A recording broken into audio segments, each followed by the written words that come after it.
However, there is a significant issue for the 3,000 residents currently residing in the city of Subiaco, who are, understandably, concerned about their future because through this bill and through these boundaries, they, of course, are transferred into the city of Perth.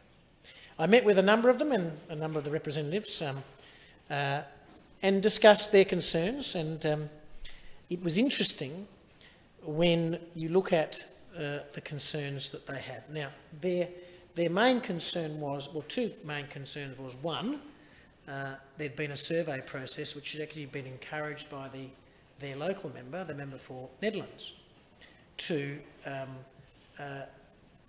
put into place or put out there what their aspirations were. Now, my understanding was that survey came back with a 97%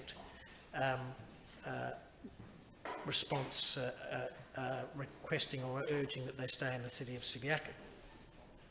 It was very interesting when you look at the role that the local member played, because the people who are part of the 3,000 residents in the city of Subiaco were quite distraught, or certainly the ones I talked to and met with, about the representation provided by the member for Netherlands. Because he, at the beginning, sort of sat on the fence and said, oh yes, well, you need to go and do a survey and you need to go and, find out what people think. And then, of course, in their words, he abandoned them. And in abandoning them, actually even sort of encouraged them, well, you better go and talk to the Labor Party, you better go and talk to the National Party. Well, he's a senior minister, the member for Netherlands, in the Cabinet, and I'd be very interested to know if there was any direct advocacy by the member for Netherlands on behalf of his constituents with regard to their concerns, considering he encouraged them to go out and do a survey, but then sort of basically said, oh, well, I can't do anything, despite the fact he's a senior minister for the government, sits around the cabinet table, and indeed is more senior than the Minister for Local Government himself.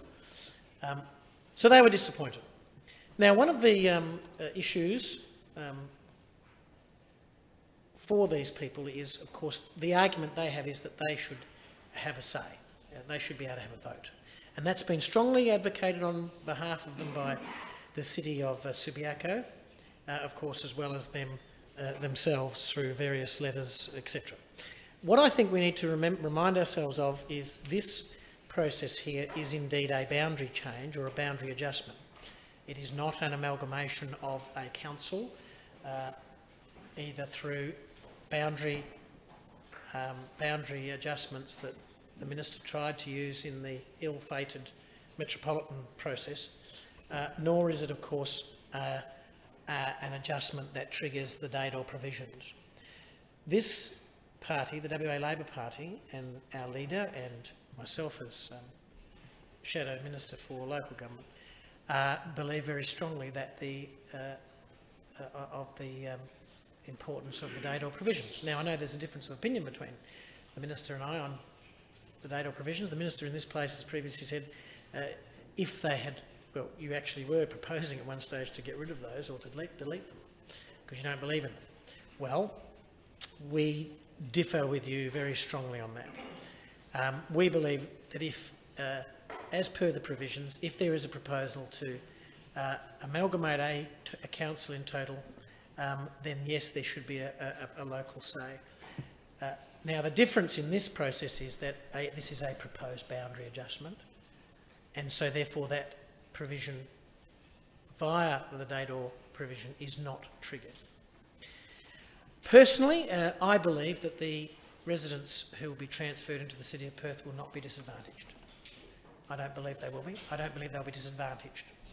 The people who will be transferred from the city of Subiaco into the city of Perth will not be disadvantaged.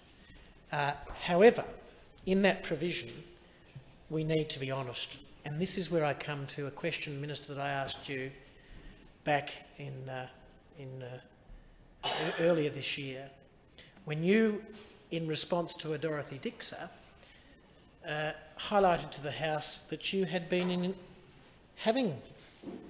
there'd been extensive consultations with the City of Subiaco with regard to the implications of the City of Perth bill with them.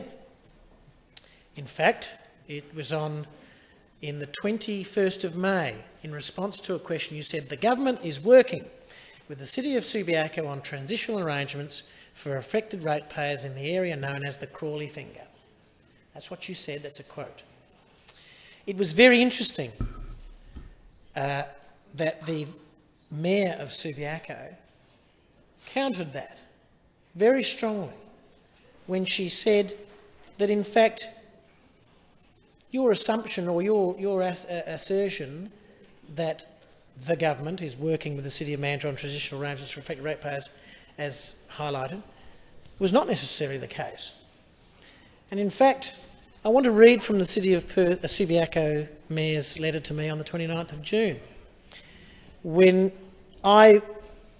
following that interchange in the Legislative Assembly at question time, asked you a question about how truthful you'd been about your consultation process with the City of Subiaco. And she said, and I'll quote, this is a letter to me from the Mayor, Heather Henderson, City of Subiaco. "Thank you for raising the matter of the lack of consultation in the Assembly recently. We have read the transcript with interest and appreciation. When the Minister assured us of consultation in relation to the proposed City of Perth legislation, we reasonably anticipated this would occur at some earlier stage and at a senior level within government. Consultation in this context surely should mean that the City and its affected community members should have had the opportunity on being briefed on the proposed legislation at the outset and being provided with the opportunity for comment, and it being shown that those comments were receiving appropriate consideration and a suitable response. None of this has occurred. None of this has occurred. The legislation has been a fait accompli, and hence the City and the community have necessarily taken other paths to object to the legislation in its totality. The process of the Premier and the Government are following is a breach of faith." I'll repeat that, a breach of faith, both in terms of the promised consultation and from your party's viewpoint, in that neither polls nor other appropriate avenues of expression of opinions have been available to the affected communities, including those other than Subiaco's. In many ways, this process is simply a repeat of the Premier's ill-fated attempts to trample over community opinion in relation to the so-called reform program and failure to provide any business cases for what he and his government were expecting to achieve for all of the affected communities. The CEO and I are being offered information discussions at a mid-level within the department, and this is not what was expected as the result of the Minister's commitment to consult.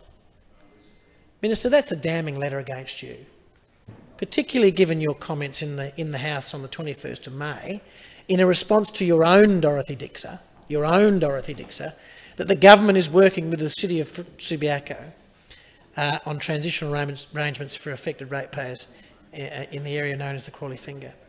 And the newspapers, the local Post newspaper, I think, highlighted Mayor Heather Henderson's strong denial, saying, and I quote, "The City hasn't had any interaction with anyone from this government since the beginning of March."